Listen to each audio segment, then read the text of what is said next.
মাকে খুন করার অপরাধে জোরের কারাদণ্ড হলো ছেলের। বৃহস্পতিবার ওই সাজা ঘোষণা করলেন পুরুলিয়া জেলা আদালতের তৃতীয় দায়রা বিচারক সৌমেন সরকার। আদালত সূত্রে জানা গিয়েছে, গত 2021 সালের 27শে মার্চ সন্ধে 6টার সময় বান্দোয়ান থানার কার্রু গ্রামের বাসিন্দা ছেলে সুশীল কর্মকার পারিবারিক অশান্তির জেরে নিজের মা পান্তুমণি কর্মকারকে কাঠের চালা দিয়ে মাথায় আঘাত করে হত্যা করে। সেই ঘটনায় সুশীলকে গ্রেফতার করে তার বিরুদ্ধে মামলা চলে।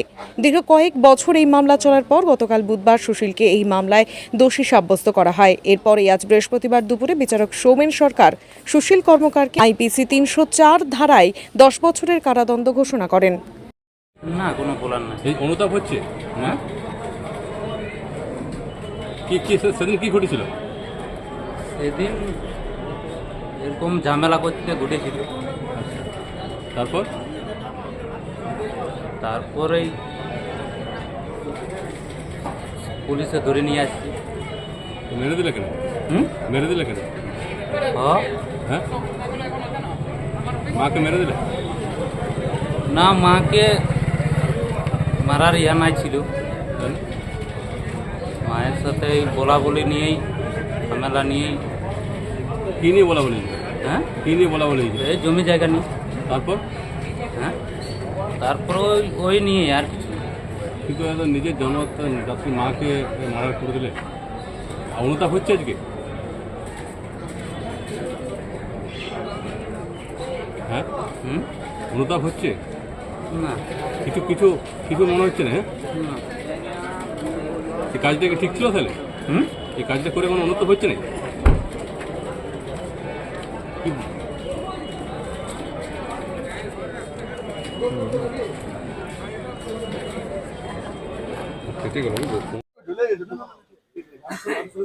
হ্যাঁ, বলুন। দেখুন, আজকে এডিজে থার্ডে জজ সাহেব সৌমেন সরকারের জাজশিপে আজকে একটা পানিশমেন্ট হয়েছে, যার পানিশমেন্টটা কালকে ডিক্লেয়ার হয়েছিল, কনভিকশনটা আজকে হয়েছে এবং সেন্টেন্সটাও আজকে ডিক্লেয়ার হয়েছে। ঘটনাটা হয়েছে যে গ্রাম কার্রু, বান্দোয়ান থানার কার্রু গ্রামের ঘটনা। একটা পারিবারিক বিবাদকে কেন্দ্র করে মায়ে এবং ছেলের মধ্যে ঝামেলা হয় এবং ছেলে সুশীল এলাইস চাপা কর্মকার তার মা পান্তমণি কর্মকারকে ওই ঘরে থাকার যে কাঠের রুষা, সেই রুষা দিয়ে তাকে মাথায় মেরে তাকে হত্যা করেছে। এবং এই ঘটনাটা ঘটে 27/3/2021 সালে, 27/3/2021 সালে।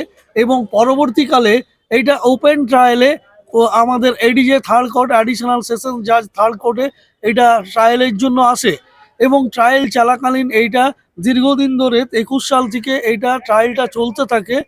প্রায় নাম্বার অফ এভিডেন্স, অনেকগুলো এভিডেন্স হওয়ার পর আজকে এইটার গতকাল এইটার পানিশমেন্ট ঘোষণা হয় এবং পানিশমেন্টে আসামি সুশীল এলাইস চেপা কর্মকারকে 304 আইপিসি 304 সেকশনে 10 বছরের কারাদণ্ড দোষী সাব্যস্ত করা হয় এবং আজকে এটার সেন্টেন্স ডিক্লেয়ার করা হয় এবং সেই সেন্টেন্সে তাকে 10 বছরের আড়াই রিগোরাস ইমপ্রিজনমেন্ট মানে সশ্রম কারাদণ্ডে দণ্ডিত করা হয়।